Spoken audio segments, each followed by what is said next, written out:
It is probably the most used map in Brood War, and only makes sense that it's transferring over to Starbow so well. It is cool that Starbow started to get its own maps made, though. It's worth noting if you guys haven't seen it. There's some weird ones like Python, some really cool ones like Neo Dante's Peak.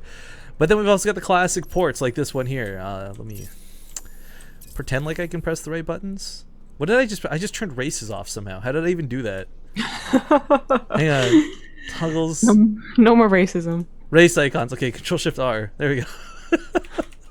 Sorry, I am so good at pressing buttons. This is like what you come to BaseTradeTV for, guys, to watch Rifkin fail. Ladies and gentlemen, this is a best of 5 currently going on between these two Axiom boys. Spawning here in the lower right corner of the map, representing Axiom. Well, I mean, they're both going to be representing Axiom. He's the red Protoss, Crank. Nipper left as the blue Zerg. It is Impact. Now, we've talked a lot about the sponsors today. I'm not gonna name drop them again just yet. You can see them in the top right corner of the screen, though. I do want to stress a message to everybody, though. This is free to play. I can't stress this enough. I want more people to be playing the Starbow Ladder Cup. I want to see new faces next season, and I want to see some more people get involved. Because this game, quite frankly, can be really fun, if not to watch, at least to play. I am terrible at it, and I've played probably less than a handful of games, but I've enjoyed every single one, and I think I've lost every single one, but that's okay. It's a different take on StarCraft. You get some of that Brood War nostalgia, all these wonderful things mixed together to create this brand new game mode. And again, like, it's part of the StarCraft 2 arcade. You guys do not need a Heart of the Swarm account. You do not need a Wings of Liberty account. You can play this all for free with full unlocked access through the starter edition of StarCraft 2. So give it a shot if you haven't. It's available on all servers now, from what I understand, at least North America, Europe, and Korea. So who cares about the C region? Am I right? No, you're right. You're pretty much right. Yeah. I know it sounds. How do so you sad they to say. care about it? It's, you know. Right? Like every single person I know, like Pig, Betrayus, Agus, like they all prefer to play in North America, anyways. Focus on the game at hand, though. Crank looking to go for that scout. He does have the Forge coming down, but he went from a much earlier Nexus. So if this is going to be for shenanigans, it's not going to be happening with any efficiency. Did you call them shenanigans? Yeah, I did. Have you been doing that? Did I just not realize? I've done it since, I don't know, forever. Well, today I learned. I like the word, though. Good job. Good job. It's really creative, I know. I probably was like the first person to come up with that mashup of phrases. Probably. It's face bombing right now. Anyways, one of the big things about last game for Impact was, again, like, he never really took a 4th base, but that's because the map didn't necessarily allow him to. It wasn't a map that really was too open. Like, as you pointed out, there was no gas at the 3rd. This is a map, though, no matter where you take your additional bases, there are gases. In the middle, there's even 2. Although, in my entire time casting Starbow over the last, like, half a year, I've yet to see anybody take this base with success. Yo, I guess Brood War, and I actually saw a couple people do it. It usually happens in those really, really long games, though. Like, no one takes it. I know when Fighting Spirit was in Pro League, people were trying to take it as, like, the 3rd, even natural, and, like, defend it and, like, have a timing attack. It doesn't really work out like that. But, you know, usually this map, Fighting Spirit, lends itself to very, very long, drawn-out games where that could be one of the last bases that you're fighting over. Yeah, I mean, it's kind of interesting I should consider it as the 3rd, though, because there's some races like Terran, you can really see that making a nice outpost, you making the planetary fortress. Granted, the ICB cannon has to be activated still, but, you know, there's not a lot of places you can really abuse this. You're either coming for the top or the bottom, but you'll be covering one side with spider mines, say, and the other with not. I don't It know. never seemed to work. I don't know why they really did try it. Maybe, like, it worked one time in Pro League, but It's one of those things that I think is cool in concept, but probably doesn't work in practice. Yeah, and I'm guessing Starbow has its reasons as to why it would not work. I think Zerg was mostly the ones who ended up taking it, because they do get the usual early 3rd, so why not try and take that one? I also think it had, like, gold in it. Maybe that's another reason, like, why they tried, but I don't think it was worth it. Anyways, No. we do have really fast Hydralisks. Right. Instead of just But Ling. Cranksoul's got the +1 on the way, the Twilight Council's coming out. If this is going to be any sort of bust out of Impact, it's not going to work, I don't think. One of the cool things that I was going to bring up is, again, we don't really know the play stylings of these guys as much as we do other players. You know, you see this map, let's say we got Red Bandit back in action, you expect to see Mutalisks.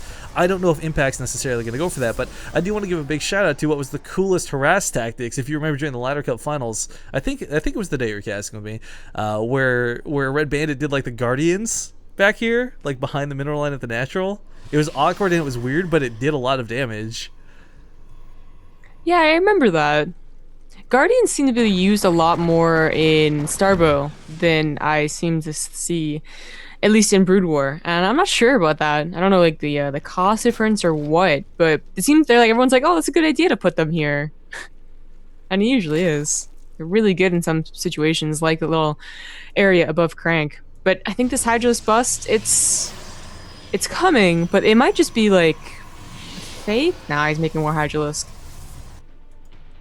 Well, we'll see what ends up being the case. For those who are asking real quick here before we get into engagements here, how to bet on these matches with your Partoofs, it has to be done before the first game of a series. You'll have to wait till Young versus Innovation next in order to actually do that, because it's a fun way to gamble to be a little more tied into the series, but we obviously can't leave them open for the entire series, or the bets would be a little bit skewed, to say the least. But at These any rate, Zealots, yeah, they're awkwardly going to meet the Hydralisks, and they have speed, so you know they actually are able to take down a few Hydralisk. But there's a lot of Hydralisk. This might be a free giveaway of a couple of Zealots for Crank. I don't know. You can never really underestimate how strong Zealots are, though. I mean, Crank is going to disengage from this, but it's surprising just how much damage a low amount of Zealots can do if allowed to connect to the Hydras. If Impact does like some really good hit and run, if he doesn't really let Crank get those connections off, you're right. These are going to be free Zealots, but with that +1 plus the leg enhancements, it's going to be so difficult to not take damage from these. Decides to take this engagement. Some good micro from Impact reduces some of the Hydra kills. So far 3, probably a couple more will go down. But look at it. I mean, this is what I was talking about before. Like, you're going to do damage with Zealots, it's guaranteed, but you're right. With good control, he minimized that damage. Resources lost in the end, nothing too crazy. This is the thing about Starbow. A lot of production is going to be slow in the early game, and neither player really has like this snowbally effect happening just yet. But AoE being mixed in here for Crank. Gonna get some storms out. So I got this Templar just soaking up that energy. Yeah. Impact, well, he might have, you know, he might have done the Hydralis bust had he not scouted the fact that the Twilight Council was already on the way. So by seeing, yeah. Oh, I was gonna say, actually, just as a side note, completely irrelevant. That's why I stopped and didn't mean to cut you off. But I wonder if you guys know about the newest changes, like the Viper change, having that mind control effect and stuff. I mean, well, I don't think it would come into play because they seem to be focusing a lot in the mid game more so than the late game. But it's still just kind of a cool thing to consider. Like, Impact might accidentally make a Viper and be like, "Oh, what is this upgrade?" They seem to have at least. I mean, the first map was a new map, wasn't it? The cool one. Neo Dante speak, yeah. Yeah, and I mean, Crank knew the pylon positions exactly. I mean, it seemed like he had practiced it, but I don't know what that means for the tech. You can say like you know the pylon positions to a map. Exactly, but at the same time, when you see space behind the mineral line, it's just kind of guessing, like, is there one space here or two? If you've cannon rushed one map, you've kind of cannon rushed all the maps. There's some ones like Frost that have, like, special areas, like that little nook near the ramp. But, I mean, for the most part, honestly, the mineral lines are the same mineral lines most of the time. But this Zealot run by up here towards the north will, unfortunately, have some Hydralisks to greet it. Lurkers are being made right now. You know what? For Crank, I'm a little bit worried. His army supply... it's really low. There's a lot of storms available, granted, but what good are storms if there's no actual army behind it?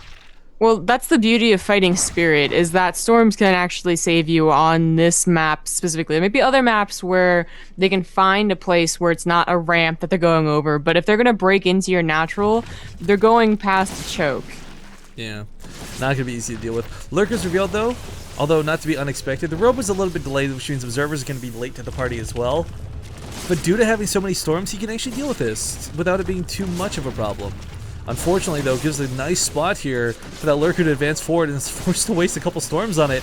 We'll get one, but the Hydra's starting to move in. But Impact knows that there are storms and doesn't want to overcommit, so he only sends a small bit segmented forward. I really like this move. Starting with his own Zealots because, you know, Protoss do that. Look how many Hydralisk he has, though. Oh my god, if he runs out of storms, he's just out of this game. I feel really scared for Crank right now because, you know what, I feel so much less it was the storms and the Hydras, but it's more about this really late detection. Not being able to deal with those Lurkers means he can't engage. And his army, if it was inside the natural base tucked safe and sound, it'd be different. But they're awkward. They're out here. They're exposed. This is looking pretty bad. He's chronoing out those Zealots. He's got 5 gateways going right now. And finally has detection out, but he's got to be careful he doesn't lose to that Overseer. The big problem still though is the Hydralisk right now. The lurkers are coming in and also The adds their Hydra's- own complications. He doesn't have any storms to take care of I mean, the Hydralisk are running away from the storms. If these storms land on them, then yeah, it's great. I But think- they're not so far. I think if he had more zealots, he could deal with this, but the lurker count's too high. Undealable with, however you want to phrase that, guys. GG is going to be called regardless, and Impact will take game number 3. Now putting him one win away from victory. One victory away from victory. I mean, that's not incorrect. It just sounds dumb to say it like that. Oh, man. Anyways, we'll continue here in a moment, guys. We're going to run a commercial break, then we're going to take some time to actually talk about the sponsors for today's matches. So don't go anywhere. We'll be back in, again, a couple minutes with some more Starbow.